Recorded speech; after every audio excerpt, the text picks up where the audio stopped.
간밤 뉴욕 증시를 수놓았던 뜨거운 종목과 인사이트를 확인해 봅니다. 이항영의 월가이드 시작합니다. MTN 이항영 전문위원 나오셨습니다. 안녕하십니까? 네, 안녕하세요. 네, 안녕하십니까? 오늘의 아스탁 세 가지 열어보도록 하겠습니다. 첫 번째 아스탁은 역시나 엔비디아입니다. 이제 셋 남은 건가? 무슨 뜻이냐면 엔비디아가 시총 4위까지 올라왔거든요. 뭐 요즘 반도체 업황에 대해서 안 좋다는 거 다들 알고 계십니다만 그 앞에 이제 메모리가 들어가면 안 좋을 수밖에 없는데 시스템이 들어가면 또 다른 것 같습니다. 온세미컨덕터가 그러니까 차량용 반도체 중심의 시스템 반도체 업체죠. 호실적을 발표하면서 엔비디아도 덩달아서 실적에 대한 기대감이 좀 높아진 것으로 보이는데요. 애플, 마이크로소프트, 아마존 그 다음이 이제 엔비디아가 됐습니다. 와, 정말 대단하네요. 네, 엔비디아가 오늘 4%가 넘게 올라가면서요. 네. 결국 또 52주 최고가를 갈아치웠습니다.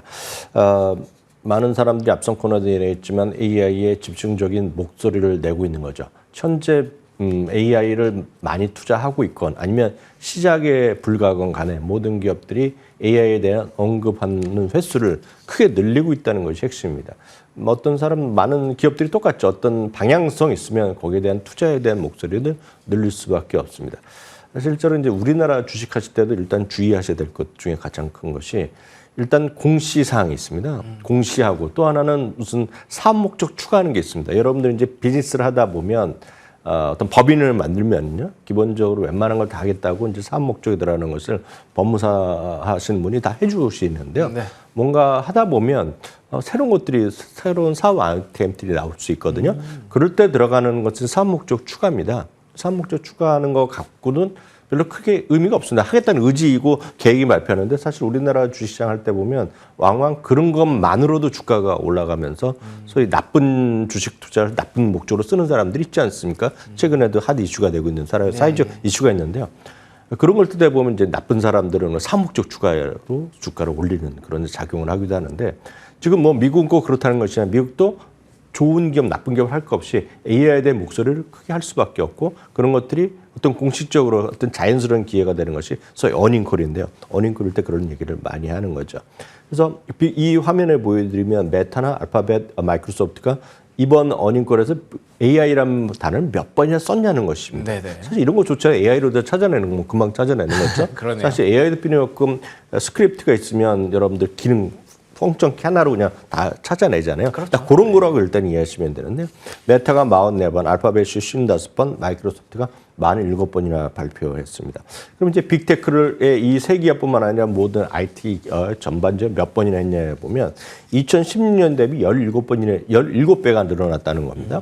2022년 특히 4분기에도 175번에 불과했는데 이번에도 벌써 265번, 지금까지 발표한 기업들만요. 애플도 나면 애플도 추가되겠죠. 그러니까 그런 것들로 포함되면 수많은 어떤 AI가 하나의 큰 사회적 화두가 되고 있다는 건 분명하겠습니다. 물론 지나고 나면 얼마나 그게 현실화되고 얼마나 사용할지 모르겠지만 이번에 AI는 약간 다를 수 있다는 것이 많은 분들이 직접 경험해 보신 분이 많이 있거든요, 지금요. 예. 그 AI 수준이 얼마나 대단한지 안 대단한지 모르겠지만 여러분들이 검색할 때 어떤 자료를 만들 때 금방 확인해 보시는 계시겠고 특히 저만 하도 많이 쓴다고 말씀드렸잖아요. 네네.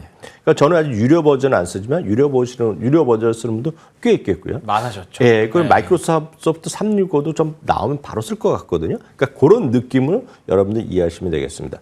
그럼 이제 이런 것들이 빅테크 기업들만 하냐, 테크 기업들만 하냐는 거죠. 절대 그렇지 않다는 거죠. AT&T, 시티그룹, 비자 같은 경우도 이미 발표했고 심지어 UDL 같은 예를 들어서 리츠 기업도 AI 활용을 언급했다는 겁니다. 그래서 그만큼 AI가 앞으로의 사회에 큰 변화의 가능성을 보여주고 있다는 거죠. 이게 아주 단순한 얘기뿐만 아니라 좀 어려운 얘기일 수 있는 것이 수많은 일자리가 사라질 수밖에 없다는 겁니다. 그래서 골드만삭스에서는 거의 한 3, 4주 정도 됐는데요. 국가별로요. 그리고 산업별로 얼마나 많은 일자리가 사라질 수밖에 없냐는 것이 되겠거든요. 예. 그러니까 가장 대표적인 것이 콜센터 있는 것들이 있지 않습니까? 예. 콜센터에 특히 해외에서는 이미 콜센터의 목소리를 이미 한 3년 전부터 AI나 그런 인공지능을 하고 있는데 그거를 사람들이 물어보면 내가 지금 인공지능이랑 대화하고 있는 건 모른다고 인식하는 사람이 50% 정도 됩니다. 그러니까 그만큼 AI의 활용 범위가 확 많이 늘어날 수밖에 없다는 것이 되거든요. 예를 들어서 저는 이제 우스갯소리로 여러분들이 요즘 또 뉴스 보면 운전하시면 많이 느끼실 것 같습니다. 우회전에 대한 이슈 있지 않습니까? 혹시 아시는지 모르겠지만 뉴스 운전하고 다니시면 아실 것 같습니다. 우회전 잘못하면 바로 이제 티켓을 받거든요. 딱지 끝내갖고 범칙금을 맞는 게 있습니다. 이번에 좀 그렇게 됐죠. 이번에 있습니다. 그래서 하도 불평들이 많으니까 계도 기간 늘린다는 얘기하는데 저는 좀 고민이 많이 되더라고요. 그거 인공지능을 하면 금방 해고 초록불 확실하게 보여주면 화살표를 보여주면 되는데 왜 안 보여주냐는 거죠. 그러니까 그런 것들도 보면 지나고 나면 교통 범칙 단속하시는 분이 왜 필요하냐는 생각이 들거든요. 그러니까 그런 느낌으로 AI의 활용도가 엄청나게 늘어나고 있다는 거죠. 그래서 그런 것들이 보면 일본 AI가 진짜인지 아닌지 확실히 모르겠으나 이런 거에 대한 느낌은 분명할 거. 그에 대한 이해폭은 예전보다 많이 늘어날 수밖에 없다는 거죠. 그래서 사람들 대신 로봇가 다 경찰이 돌아다니는 그런 거는 아직 먼 얘기지만 이런 AI의 활용도가 높아질 수 있고 그런 거에 한복판에 많은 분들이 공감하다시피 AI에 GPU가 있다라는 것 자체는 우리가 인정할 수밖에 없다라고 보셔야 되겠습니다. 최근 들어서 지난 실적 시즌 이후에 3월 이후에도 대부분의 월가 애널리스트가 리뷰하는 것은 대부분이 목표 주가 올렸다라고 보셔야 되겠고요. 참고적으로 엔비디아는 딴 기업보다 약간 늦습니다. 그래서 5월 24일 날 실적 발표가 있다는 것도 참고하시면 되겠습니다.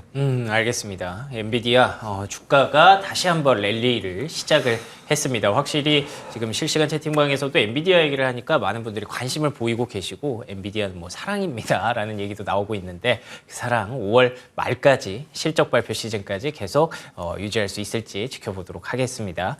자, 두 번째 핫스탁은 아마존입니다. 사실 이 종목은 저희가 만약에 어제 방송이 있었으면 어제 얘기했어야 할 그런 종목이죠. 금요일에 실적을 발표하고 나서 시간외 거래와 본장에서의 움직임이 완전히 엇갈렸던 그 기억을 하실 겁니다. 이틀 연속 3에서 4% 낙폭을 기록을 했고요. 주가가 100달러 선을 위협받고 있는 그런 구간인데 클라우드가 좋았지만 앞으로가 이제 불안하다라는 얘기를 했기 때문에 주가의 낙폭이 좀 커지고 있습니다. AWS 하면 이제 아마존한테는 핵심인데 이게 좀 무너지면 좀 아쉽지 않습니까? 네, 맞습니다. 이번에 전체적으로 클라우드 시장이 그럼 줄어든 건 아닙니다. 성장률이 둔화하는데요. 거기에 보면 저희 구글과 마이크로소프트 대비 성장률이 좀 둔화된 거는 분명하다라고 보셔야 되겠습니다. 그것은 어찌 보면 훨씬 큰 회사이기 때문에 그렇게 될 수도 있다라고 얘기하지만 어찌됐건 팩트 자체는 그렇고요. 회사 측에서도 성장률의 둔화를 경고한 것 자체가 주가가 이틀 연속 하락의 어떤 계기가 됐다라고 보셔야 되겠습니다.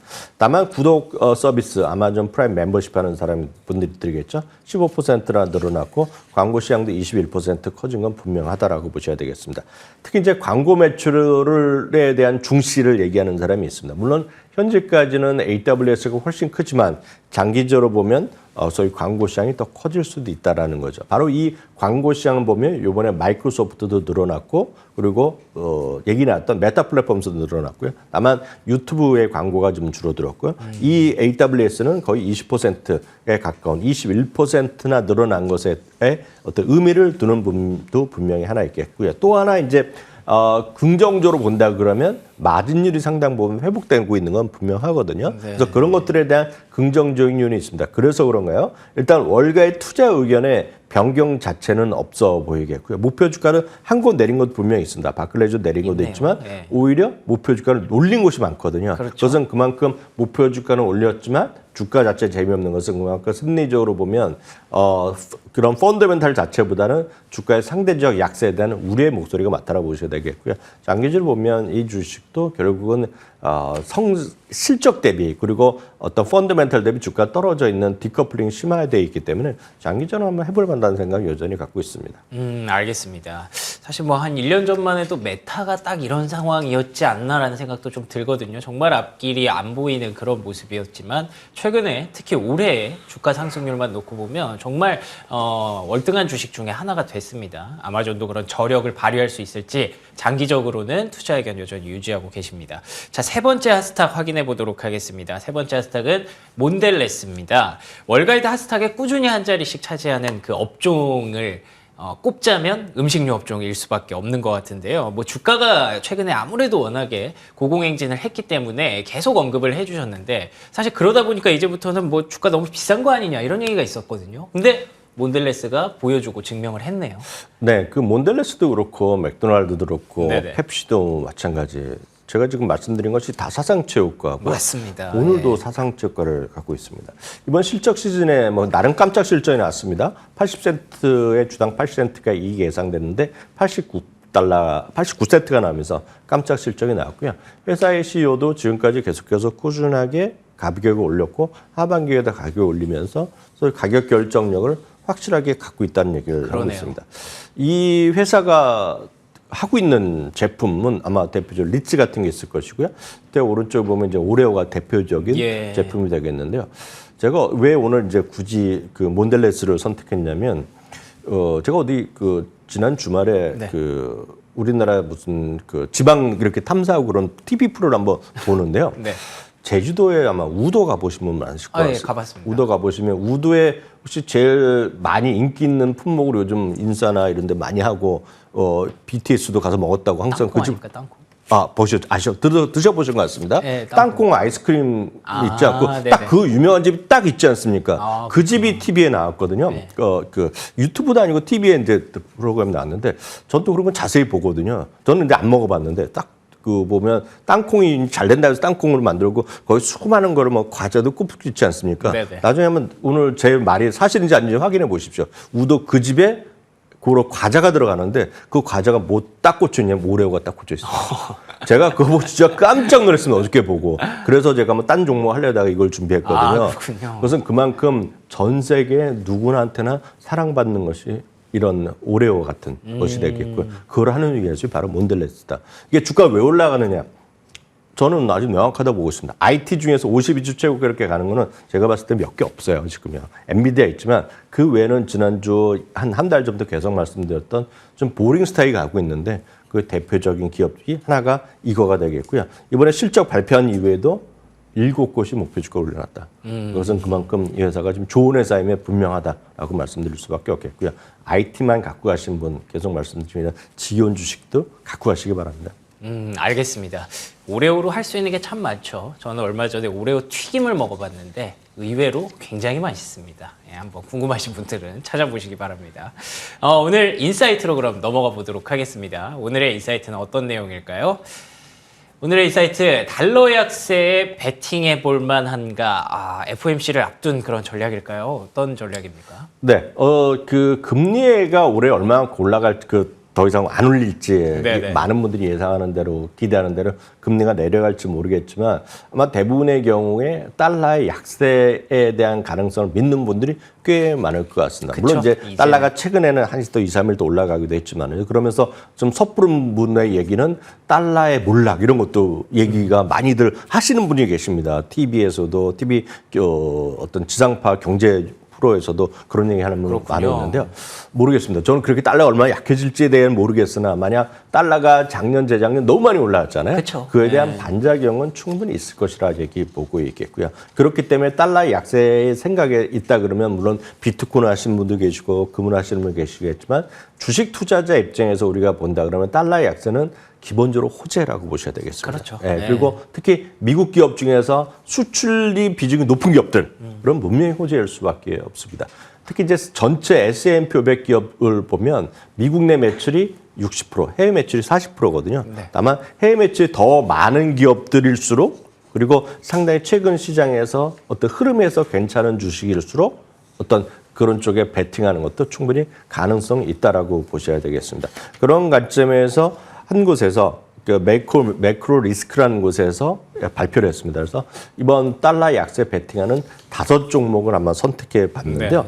여기에도 흥미롭게도 1번 타로즈라는 것이 바로 엔비디아가 되겠습니다. 그래서 엔비디아가 뭐 미국만 쓰는 게 아니잖아요. 그렇죠. 전 세계 네. 사람들이 다 쓰고 PC하고 뭐 안에 다 들어가기 때문에 그리고 자동차에도 많이 들어가기 때문에 이런 것들이 결국은 엔비디아를 1번으로 선택하고 있겠고요. 그 외에 캐터필러 그리고 최근에 주가는 큰 재미없지만 마이크론 테크놀로지 그리고 필립스 인터내셔널은 인터넷에 붙어있을 말일 정도로 미국 바깥의 비즈니스를 하는 쪽이거든요. 그러니까 필립 모리스가 들어가고요. 특히 여러 번 말씀드렸다시피 에스테로더 같은 거가 매출비 그러네요. 중에 한 85% 정도가 해외에서 나오거든요. 예. 그러니까 이런 것들에 대한 관심을 5종목을 일단 선정했다라고 보셔야 되겠습니다. 다만 이런 종목에 대한 접근이 쉽지 않고 에스테로도 제외하고는 그렇게 많은 시청자분들이 마음에 들어 하시는 분이 별로 없을 것 같습니다. 그래서 그런 분들 입장에서 보면 얼마 안 돼서 상장한 지 크게 오래 안 돼서 거래가 아주 많은 건 아니지만 제가 봤을 때 여러분 참고할 만한 ETF가 있어서 오늘 하나 소개해드리면 네.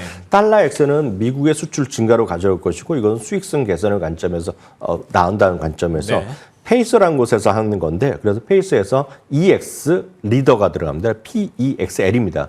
여기 EX는 엑스포트의 의미고요. 그러네요. L은 리더입니다. 그래서 네. PEXL이란 ETF거든요. 근데 이게 거래가 많은 건 아니지만 딱 보시면 네네. 어떤 종목이 들어간 건지만 보면 여러분들은 의미가 있을 것 같습니다. 여기 보면 마이크로소프트도 들어가고요. 예. 구글도 들어가고 엔비디아 역시 들어가고요. 그리고 몬델레스 제가 말씀드렸던 몬델레스 들어가고 맥도날드 이런 게 들어가죠. 맥도날드 미국만 있는 게 아니라 우리나라 엄청 많이 있지 않습니까? 그쵸. 딱 그런 관점에서 포함되어 있다고 보셔야 되겠고요. 이거는 가격은 거래가 엄청 많이 되는 거기 때문에 트레이딩 하시면 안 되고요. 뭐 좀 저축사면서 꾸준히 여러분들 모아가는 데는 충분하다고 볼 수 있습니다. 가격은 $40 지금 조금 안 되는 수준이기 때문에 가격적 부담도 없다라고 말씀드릴 수 있겠습니다. 알겠습니다. 이번 주 FOMC를 앞두고 있는데 금리 인상 아마도 마지막이 되지 않을까 기대하시는 분들이 많을 것 같습니다. 그렇기 때문에 달러 약세에 대한 기대감도 상당히 높아지고 있고 결국 이건 또 주식 투자하는 관점에서는 호재일 수밖에 없죠. 예, 특히나 미국의 수출주들 주목해보는 관점에서 PEXL이라는 ETF까지 얘기해 주셨습니다. 오늘도 이항영 MTN 전문위원과 함께했습니다. 오늘 좋은 말씀 고맙습니다. 네, 오늘 굿모닝 글로벌 순서 여기서 마무리하도록 하겠고요. 저희는 내일 아침 5시 55분에 돌아오겠습니다. 이어지는 출발 성공 투자 역시 저희 MTN 머니투데이 방송과 함께해 주시기 바랍니다. 시청해 주신 여러분 고맙습니다.